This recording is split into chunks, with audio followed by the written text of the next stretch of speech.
Most of us suffer because we don't even know. Like, for example, most of you are pre-diabetic, but they don't even know. Most of you have already started the journey of a fatty liver, but we don't even know.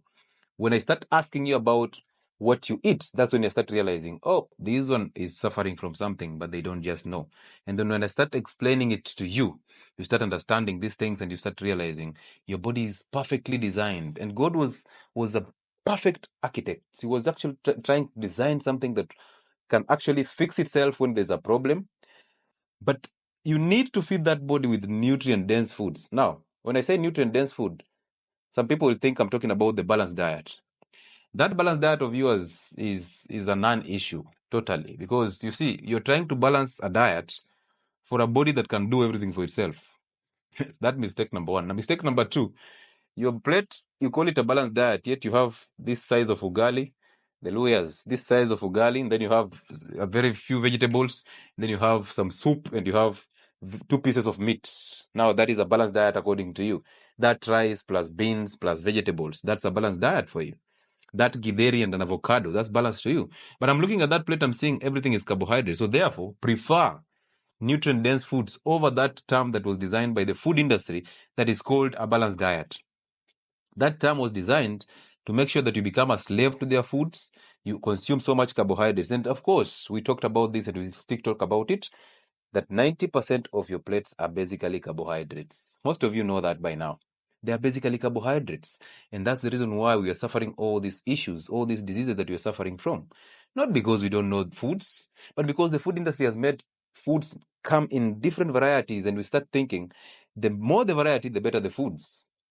But the reality is, somebody who has just eaten eggs at noon and eggs in the evening, plus vegetables and an avocado, is way ahead in matters health than somebody who ate ugali and 2 pieces of meat and some vegetables here and there. So be very cautious about what you put in your mouth, because that's the only thing that you have control over in terms of your health. Understand this, that most people who are using medications for diabetes, I call them drugs that treat symptoms of diabetes.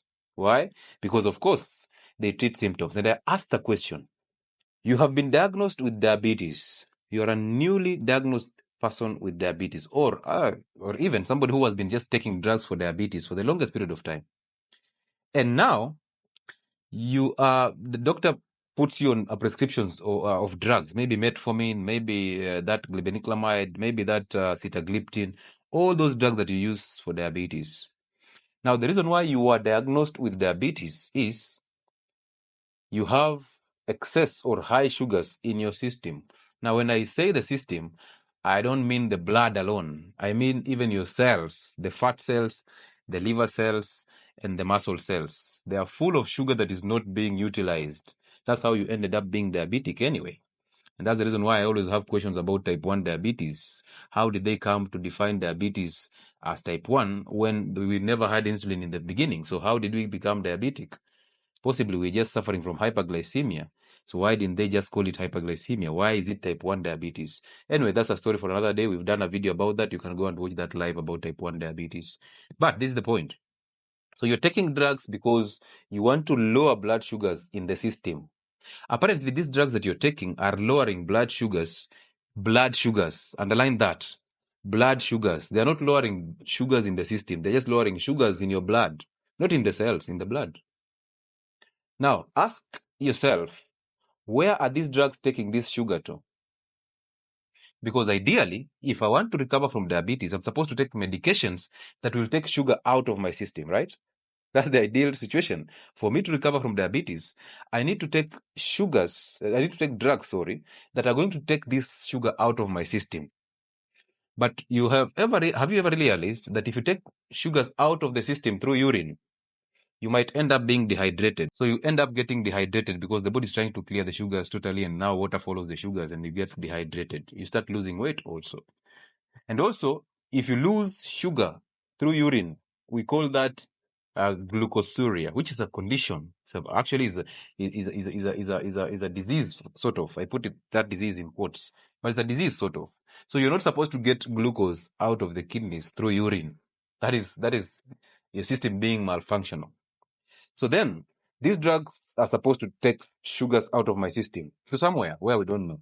Have you ever asked yourself where that sugar goes to? That question is intentional because I need answers, because that question is intentional to start telling you, are diabetes drugs or the therapy for diabetes, is it working? Is it working? Because if we are to recover from diabetes, we are supposed to take sugars off the system. But these drugs don't take sugars off the system. Where are they taking the sugar to? That's a question for you. And as I get those answers, let me continue. So now, as you eat these carbohydrates, you get a spike in blood glucose, because remember, in your blood, there is a constant level of sugars. Whether you've eaten carbohydrates or not, you have a constant level of glucose in your blood. This statement is for those people who think when they fast, they will suffer low energy and they'll faint. That is not true. Because when you're eating, your pancreas is the one that regulates blood sugars. So when you eat, your blood sugars go up, the pancreas brings in insulin to actually take this glucose from blood and take it into the cells. So either the muscle cells, either the liver cells, or either the fat cells. So in the muscle cells, it is going there to help you or aid you in activity. So that's where we get the ATP and we get the energy. In the liver cells, you're going to store it temporarily as glycogen, so that when you require instant energy, maybe you are in an emergency or something like that, the liver will burn that glycogen to give you instant glucose. And in the fat cells is where you are not utilizing this glucose. Therefore, it's just converted to fat and stored in the fat cells. So that is the function of insulin. Remember, that is your internal insulin, the one that is coming from the pancreas. But the same mode of action of that internal insulin or intrinsic insulin is the same mode of action of external insulin. And remember, the external insulin comes from a cow, comes from a pig. Those are the two animals that give you insulin. So we have the porcine and then the bovine. Okay? So porcine from the pig and bovine from the cow. So whatever you're taking is insulin from a cow. So when you take that insulin from a cow and inject yourself, you're going to open up your cells so that glucose flows from blood into these cells for either activity in the muscle cells, skeletal muscle cells, or either storage into the liver cells, or for either storage into the fat cells as fat. Those are standards. Once you've understood that, you start knowing the mode of action of insulin. You start knowing how insulin regulates your blood sugars. That aside, now, there are different complications of diabetes. And diabetes, as I tell you, is not high blood sugars. High blood sugars is hyperglycemia. If I eat a cake right now and then I take my blood sugars after 30 minutes, of course, I'll have high blood sugars. Does that mean I am diabetic? Does that mean I'm diabetic? The answer is no. Hyperglycemia is not diabetes. But hyperglycemia is actually a measure of how much sugars we have in the system. And therefore, it can be used. If it's chronic, we take your sugars, they're always elevated. It can be used to tell us that there's something wrong with the cells. Your cells, which are your storage, are starting to fill up. And therefore, we need to fix that. We need to empty those stores. Okay? So people who eat cakes and they have high blood sugar, they are not diabetic. They might be pre-diabetic because their storage is still open. So you see, as long as these cells of yours are still not full, the liver cells are not full, the fat cells and the muscle cells can still utilize glucose, you're still in a state that we can call pre-diabetes because your stores are still empty. They're not filled. And until these stores are full, and now we cannot accommodate more glucose, and then we keep having high levels of glucose in your blood because they cannot go anywhere. That's when we start diagnosing you of diabetes. That's when we can ascertain that this gentleman is diabetic. Now, there's a test for blood sugars that is called HbA1c. HbA1c is a glycation test. When I say glycation, I mean it is the measure of how much sugars are attached to your red blood cells. What does that tell you? That tells you that sugar attaches to red blood cells, sugar attaches to white blood cells, and it makes them very sluggish. They are very sluggish. They can't even move in your blood vessels. But God also designed the blood vessel very smoothly, very well, so that on the surface or on the wall of the blood vessel, it is covered by a layer of cells that are called the endothelial lining. Very smooth, so that blood flows into these blood vessels swiftly and softly, without any interruptions. But sugar comes and destroys these endothelial cells, because remember, sugar gets into the endothelial cells, and these cells that line the blood vessel wall are the only cells that don't require insulin to take glucose. What does that tell you? Anytime you have sugars in your system, it will enter into these endothelial cells without having to wait for insulin. So when sugar enters into these endothelial cells, what they do is they're getting the sugar so fast and so quick before even the insulin comes in. And once that happens, they start producing a lot of energy. They start, like machineries, they start producing a lot of energy through their mitochondria. And when they produce a lot of energy, they form things that are called reactive oxygen species. Now, when they form those reactive oxygen species, that is the beginning of inflammation. This means that this endothelial lining will start being corroded or eroded. So there's inflammation already starting to happen on the endothelial lining. Now remember, your cells are already becoming very sticky, your red blood cells. So they are moving at a very slow pace, and they are heavy, of course, because they have been attached to sugar. So they start settling on the blood vessel wall. And as they settle on the blood vessel wall, because they are sticky, they stick there because, of course, there is some erosion. So they start sticking there.